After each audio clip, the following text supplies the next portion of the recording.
Welcome to another exciting episode of the Show. We are two geeks who talk about everything. My name is Aaron, and I'm joined by our special guest co-host this week, my sister April. Hey, April. Hey guys, How's it going? I'm just going. Thanks for coming back.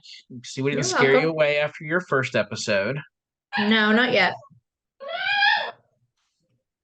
Is that Bernadette? Yep, she just wanted to say hello. Come here. Oh. April's little dog Bernadette Hello. being very vocal tonight. Yes. Once again on our conversation about Disney princesses. In case you missed it, this is our second episode about Disney princesses. The last time I was flying solo and got through a list of, should you or should you not date a Disney princess, went from Snow White up through Ariel, the Little Mermaid. And if you'll recall, I said no to Ariel because she's a hoarder. Okay. She's a hoarder and she's signing contracts as a minor. She shouldn't be doing that. There's a No, lot she of was very sketchy stuff young. going on. She was. She's got serious daddy issues too. Yeah. I know some guys like that in a woman, but let's just not go there. So April, I hope you're okay with kind of following along with this, and you can give me your opinion as we go along. Obviously, I'm going through this from a guy's perspective, the Disney prince, if you will, but maybe you can shine the female perspective of what's the opposite. Would you consider dating the Beast, say, if we were continuing this story? So on the list, next up, obviously, if we've hit Ariel, we're coming up on Belle, from He's the my favorite. Beauty and the Beast. Don't be mean. No, I won't. No, Beauty and the Beast is my favorite of the Disney princess movies. Okay. Um, I think it's a lot of people's favorite. It was, I think, the first animated movie to be nominated for Best Picture at the Oscars. It's been remade as a live action movie starring Emma Watson as Belle. I wasn't a fan personally of. I don't like the live action remakes. I just don't. And I Emma liked that one. Watson, I love her as an actress, but she was auto-tuned the whole time. It bugged me. So, all right, so this isn't the classic Beauty and the Beast tale that I remember hearing when I was a kid. I mean, yeah, it's there's a girl locked in a castle with a man beast, but there were never any talking like teapots and dancing candelabras. I mean, that was the original story. I don't remember the whole castle being enchanted. She's so the only story I ever knew was like the girl was being held hostage by like a teen wolf, and well, it was all right. So it was released in 1991. I think I was 11, and I scoffed about how stupid this movie would be, but that's because I was a boy, and what boy wants to go see a Disney movie about talking and singing clocks and furniture? It was great. Um, I sing along every time I watch the movie now. April, I'm sure you do the same. Of course. I would assume. As soon as Belle's walking through the village, everyone's shouting bonjour. Um, if you at home are unfamiliar with the story, what's wrong with you? It's a tale as old as time. Belle gives up her freedom to save her father. He had been taken prisoner by this beast in some remote castle. Why no one knows the castle is there, I don't know. I don't understand what this guy is the prince of, because clearly the people in town close by have no idea that they are in a principality that this guy is the ruler of. Right. But how long had it been since they were active? I mean, like, According to the song "Be Our Guest" in the animated movie, they were enchanted for 10 years. At least that's what Lumiere says. 10 years we've been rusting, needing so much more than dusting. Ah, They changed that line in the live action version. Now, I will say this about the live action version. They did a better job trying to fill that plot hole of the prince, and because one can imply that if they've been rusting for 10 years, if they've been enchanted for 10 years, and the rose was only supposed to bloom until his 21st birthday, that means he was 11 years old when he opened the door to that old woman who turned out to be the enchantress who cursed the whole castle. which he definitely was not. Right. Why would you curse an 11-year-old kid? He's just being an 11-year-old kid. Right. So yeah, I don't know. But it seems like time has frozen. I think the story in the movie, Go in there with your daddy. Go. Go. which kind of makes sense with one of the lines from Belle's opening story, every day like the one before. Like she's talking about every day in the village is exactly the same.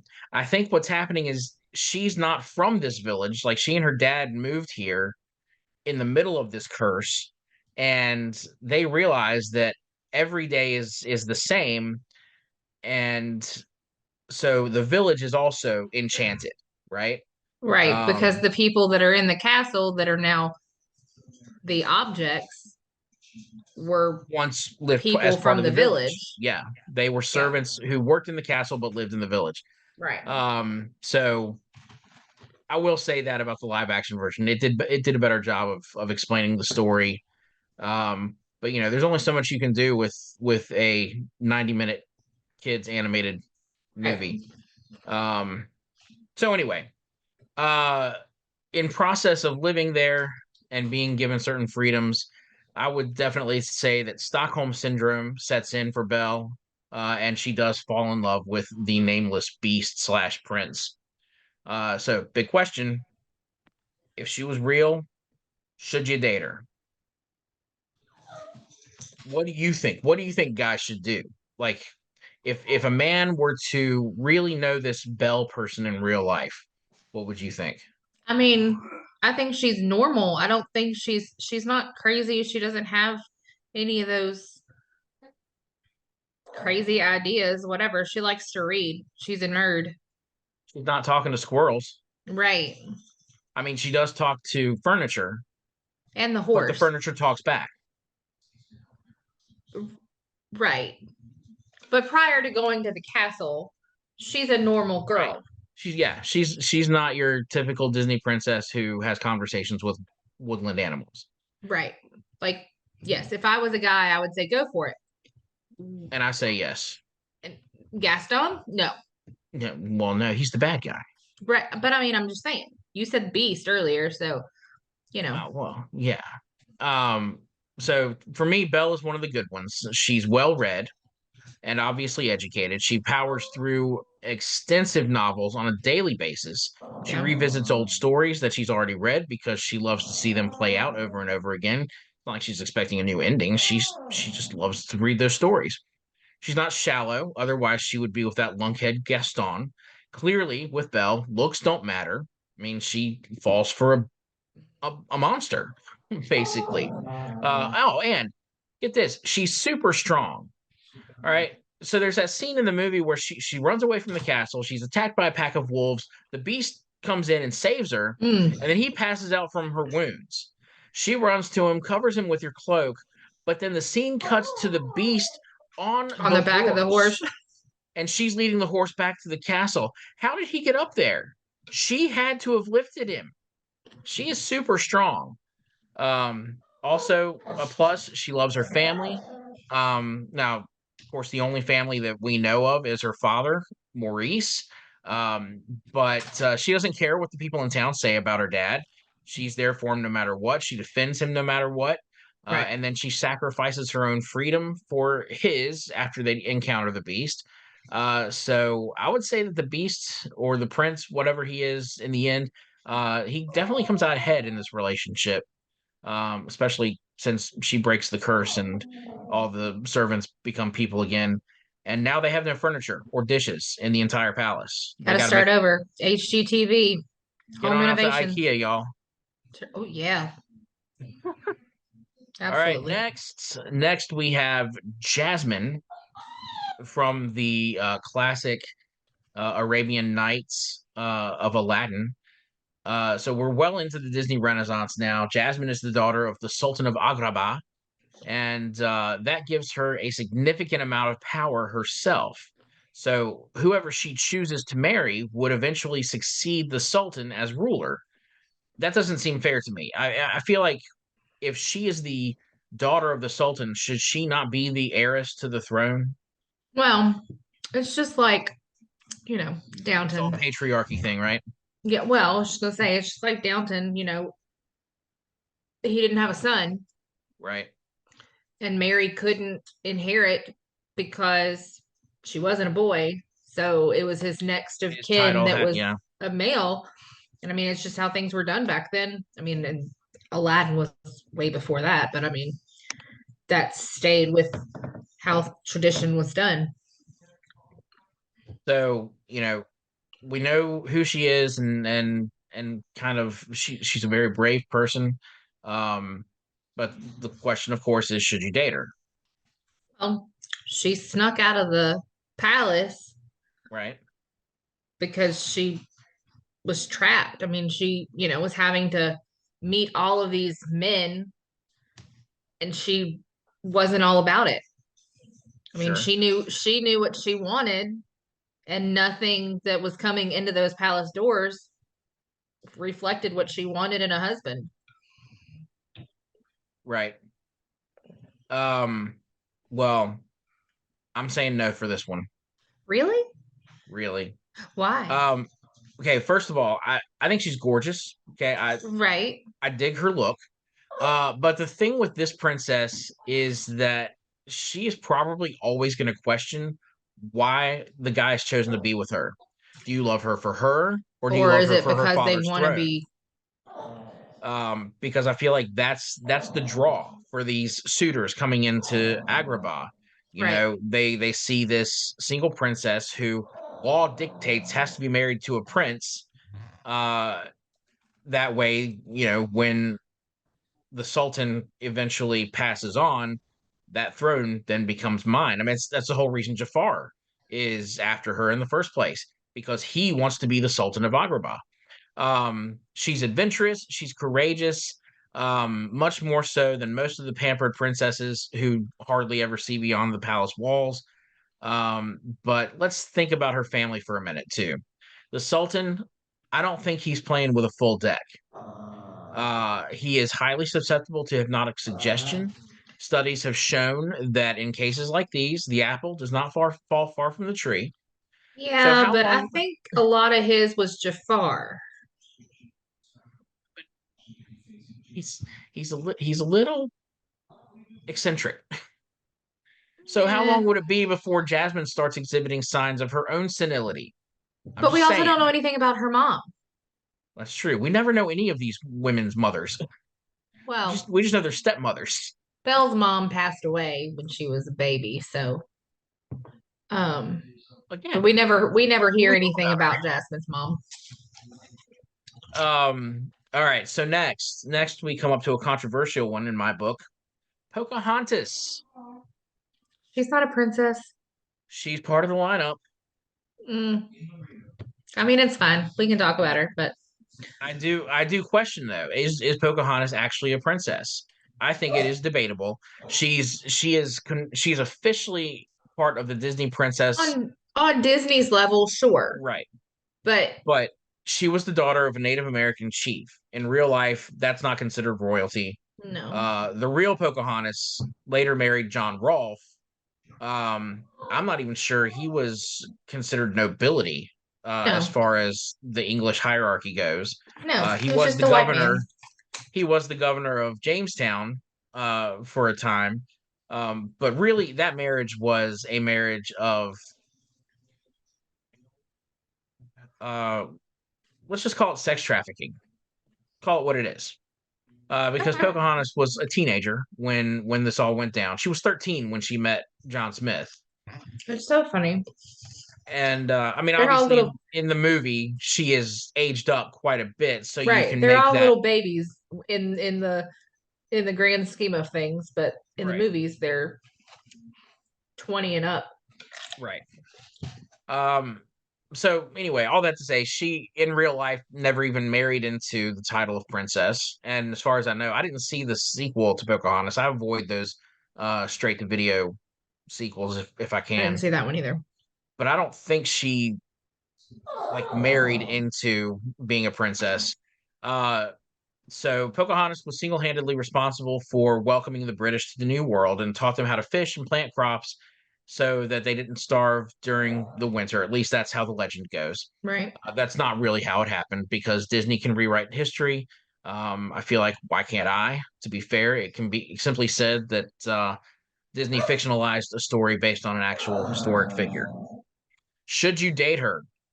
Now, I'm going with the Disney version of Pocahontas here, not the little girl who was Not what excuse me, really happened.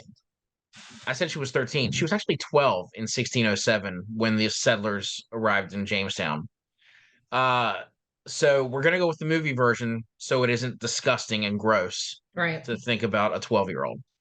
I'm saying yes. She's outdoorsy, she can paint with all the colors of the wind, she's wicked brave. She put her own neck on the line to save John Smith. You know, But who were her best friends? a Who did she get her humming advice from? a tree. Okay. So who's cuckoo for Cocoa Puffs now? Just saying. Touche, Go in there with your touche. dad. She, Go. Go. yeah, her Excuse me best for friends were a raccoon and a hummingbird. and a hummingbird, Uh, correct. that's Go.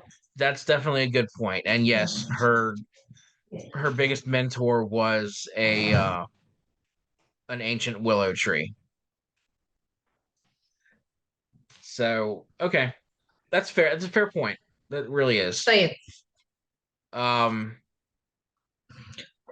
Anyway, I mean, she respects her family and their traditions, but she also, she's not afraid to stand up for something she believes in. So she's able to follow her own path. But yeah, she gets advice from a tree. And she was playing two guys in the movie. She Oh, had that's right. John and she had what was his name? Cocoa, somebody. Yeah, yeah, you're right. You forgot about that. I did, man. That's because I never liked the movie. Let's be honest. I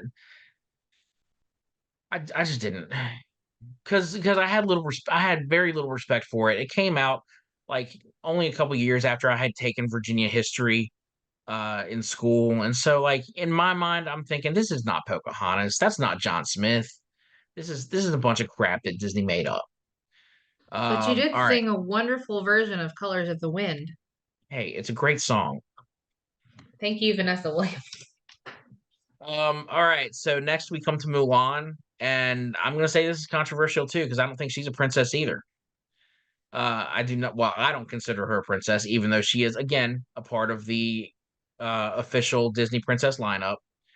Uh so I could catch some crap for some of these things that I'm about to say, but remember, uh, this is my version of history, so let's just go along with it. Um, again, the question has to be asked: is Mulan really a princess?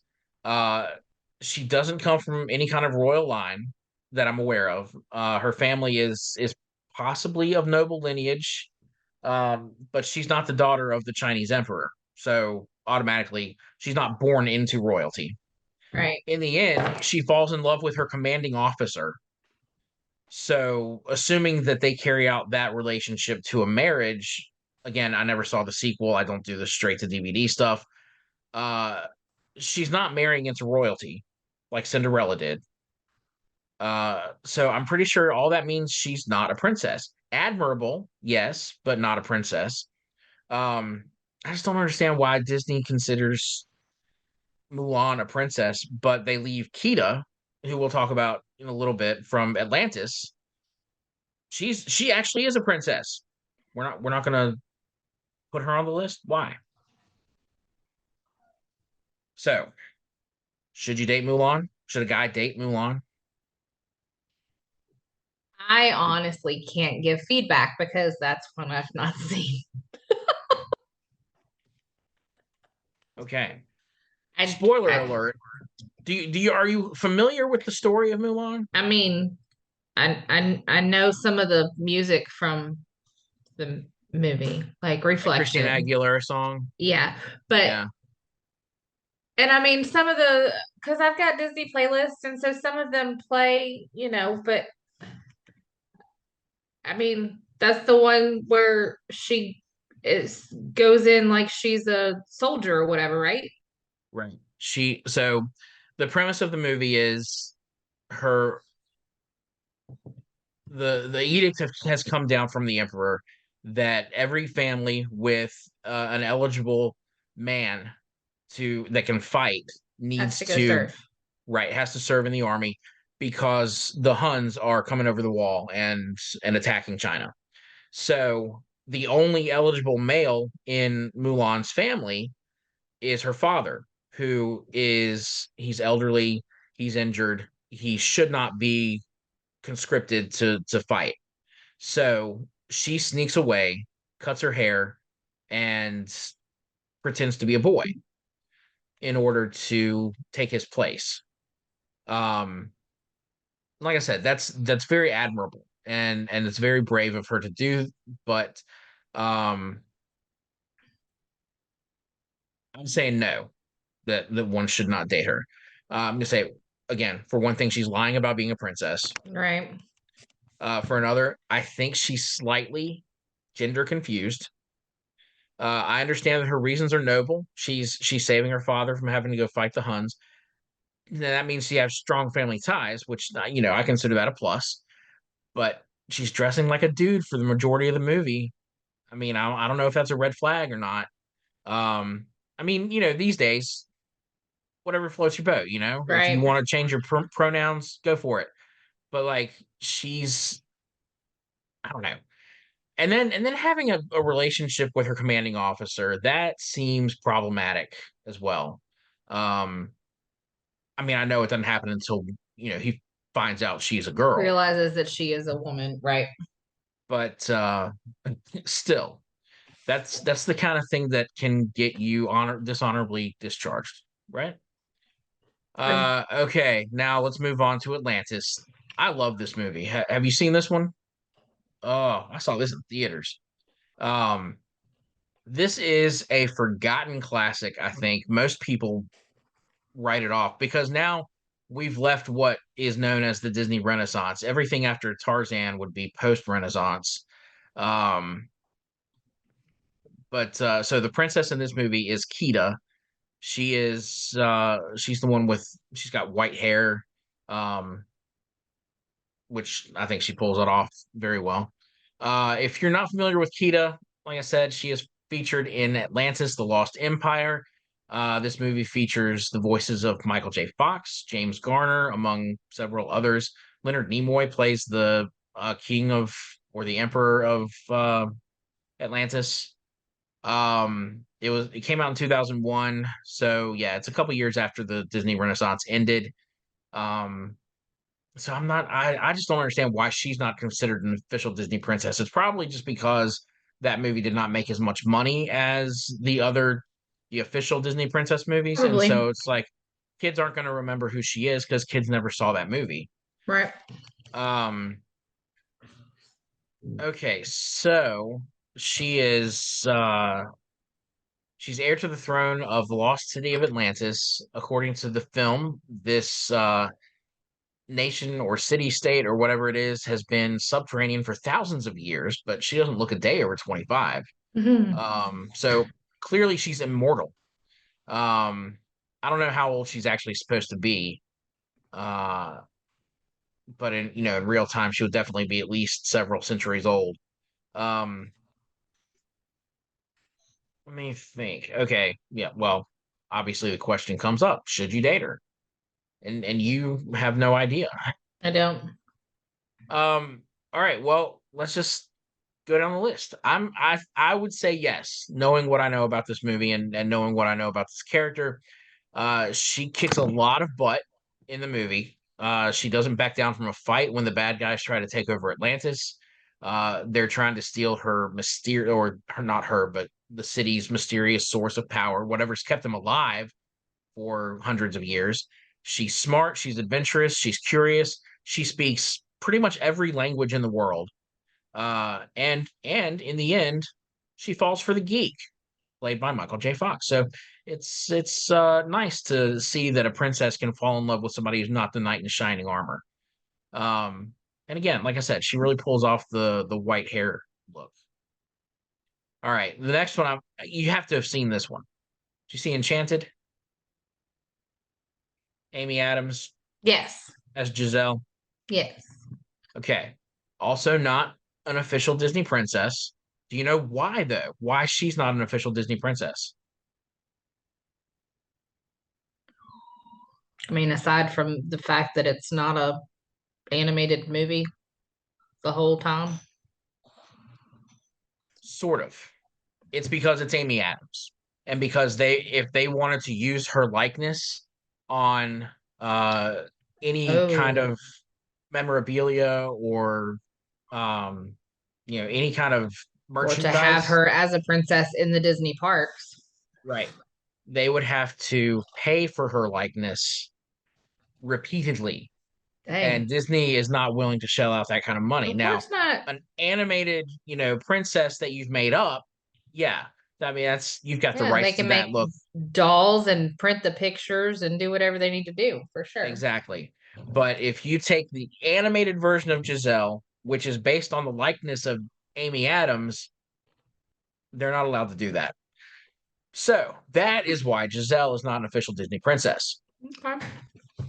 Um, so here we have Giselle. She's set to marry a prince in the animated kingdom of Andalasia. Uh, so I mean, I guess if I'm going with my logic, she's not really a princess because she doesn't actually marry the prince. Right. That never goes no never goes through. She marries McDreamy, right? Yes, she Um does. so Is that second so one out yet? Disenchanted. Yeah. Yeah, it came out last year before last, something like that. Yeah. I saw, I guess, probably on TikTok or something, but where they posted that they were filming it, but I never paid any attention to when it was coming out. Well, it only came out on Disney Plus, so I don't think I watched. I know I haven't seen it. I One of those things I'll get around to eventually. All right, so she's all set to marry Prince Edward, but before she can say I do, she's pushed into a magic well, and it winds up shoving her into modern day New York. New York Chaos City. ensues. She maintains her ability to commute with animals and to also burst into song for some reason, which is interesting when you're walking through Central Park and people join in and sing and dance like the choreography has just happened. Flash mobs are great. So, again, the question comes up. Should you date her? What should a guy date Giselle?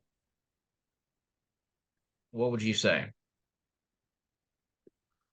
I mean, aside from the fact that she has no idea what's going on in the real world, I mean, that would probably put a lot of people off. I Right? think she's got amnesia or something, and I mean, she just genuinely has no clue. Sure. But I mean, I don't I think mean, there's anything wrong with her. it's Amy Adams. I mean, I'd go out with Amy Adams if she asked real nice. Um, so Giselle is the kind of character who I'd give an absolute no to at the start of the movie because she's that kind of Disney princess that's I would describe as annoyingly perfect. Right. Um, but that all changes when we see her character progress as someone who comes into her own while she's in New York. She learns how to understand how things in the real world work, but she also doesn't completely lose her sense of optimism. And so it's kind of refreshing to see that in somebody who is getting used to life in New York City. Um, she she has that attempt at happily ever after in the real world, and so at one point she's actually the one who needs to save her true love instead of be the one who is saved by the prince, right? And she slays a dragon, so who's saving who? Right. um so yeah, I say yes to Giselle. We are running low on time, and we still have six more princesses Woohoo! I feel a part three coming on. to go. Yeah, yeah. We're leaving off with Tiana from Princess and the Frog. Have you seen that one? I haven't. Pretty good. Remember, we had this conversation the other night. I slept through it at the lock-in. Oh, that's right. That's right. Okay, so we will have to do a part three. And April, if you're willing to come back, let's do a part three sometime. Um, Landon is out of town for the next couple of weeks still. So if you want to do another Okay. episode, let me know. Okay. Uh, and folks at home, thanks for tuning in to this second part. If you missed the first part, I will be putting the link to that episode down in the description. Don't forget to like, subscribe, hit the bell icon so you'll know whenever we post anything new.